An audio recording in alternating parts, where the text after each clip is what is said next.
Have you ever made a mistake so big that it cost you not just money, but an entire shift in history? That's what happened to Samsung.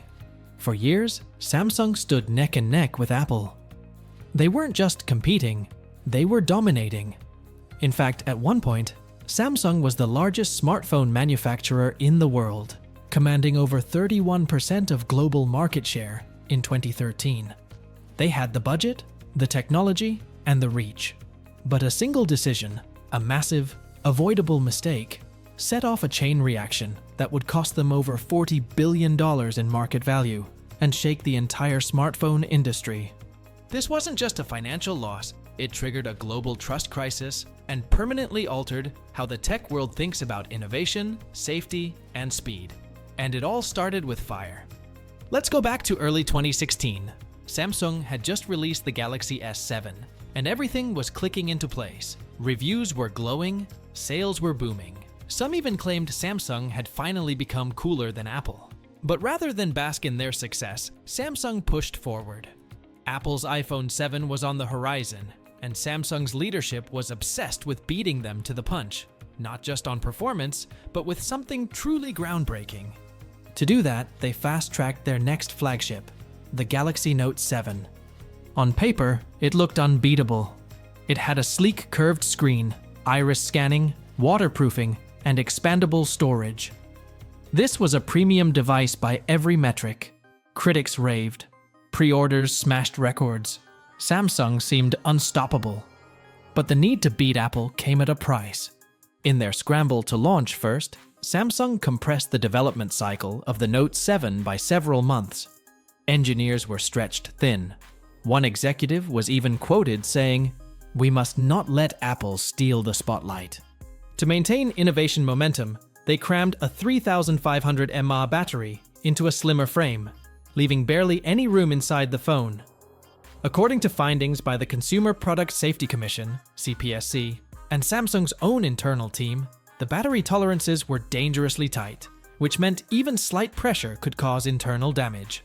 That internal pressure created the perfect conditions for short circuits and explosions, and then, as customers started receiving their phones, the unthinkable began to happen. Reports surfaced of phones catching fire while charging. Some exploded in cars. One even burst into flames on a flight, forcing emergency landings and sparking immediate bans. Airlines didn't just ban the Note 7. They warned passengers not to fly with any Samsung phone. Initially, Samsung pointed fingers at one supplier, Samsung SDI, and began replacing units with batteries from a different supplier, ATL, Amperex Technology Limited. They told the public the issue was resolved, but it wasn't. The replacement phones started exploding too. Samsung was no longer facing a product defect. They were facing a full-blown global crisis. On October 10, 2016, the company made an unprecedented move. They issued a total recall of the Note 7, pulling back over 2.5 million units worldwide. The direct cost of that recall? $5.3 billion. But the real damage had only begun.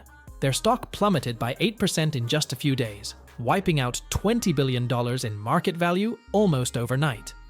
As the months dragged on, with investigations, bad press, and a tarnished brand, the total cost, including reputational loss and future sales impact, was estimated at over $40 billion, according to Bloomberg and Reuters.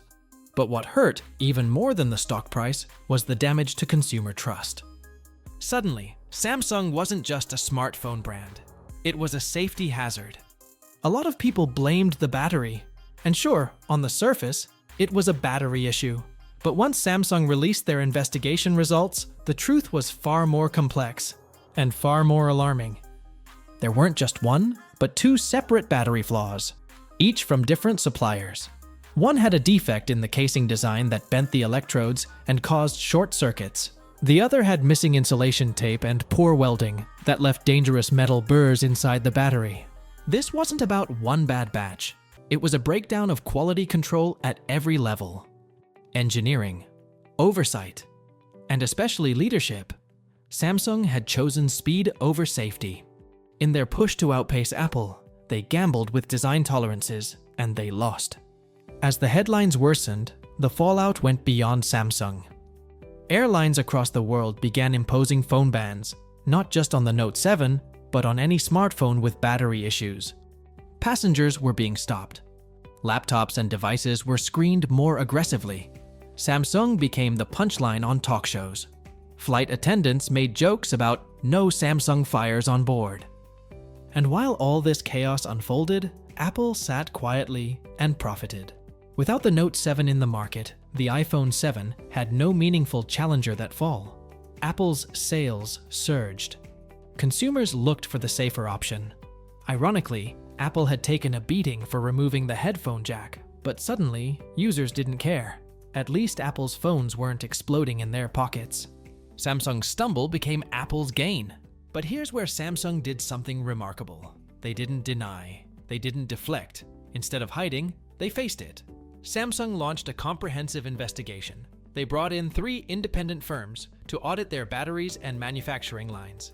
And then they implemented an 8-point battery check system, a rigorous multi-phase safety process that's now considered the industry standard. This moment of humility became a turning point. The result of that reflection and discipline was the Galaxy S8, launched in 2017. The design was sleek, the performance solid, and more importantly, it was safe. Samsung went all in on rebuilding trust. The S8's marketing focused heavily on testing, transparency, and consumer care. Samsung never quite reclaimed the dominant lead it once held. The Note 7 wasn't just a product failure. It was a reflection of something deeper, a belief that faster was better, and being first was more important than being careful.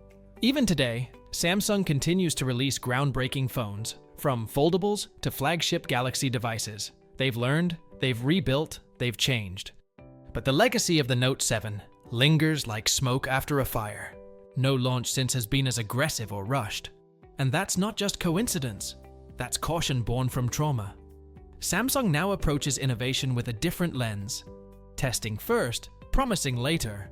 They've become more deliberate, more measured, because they had to learn the hard way that consumer trust is fragile, and once lost, almost impossible to rebuild fully. In the end, Samsung's $40 billion blunder was more than just a financial disaster. It was a wake-up call for them, for the tech industry, and for us as consumers. And maybe the biggest takeaway is this: failure doesn't define you. How you respond to failure does. Samsung could have buried the story. They could have blamed others, but they didn't. They took responsibility. They got better. And that's why they're still here. So the next time you hold a phone in your hand, think about the story behind it. Think about the layers of decisions, the risks taken, the lessons learned. Hit that like button and subscribe.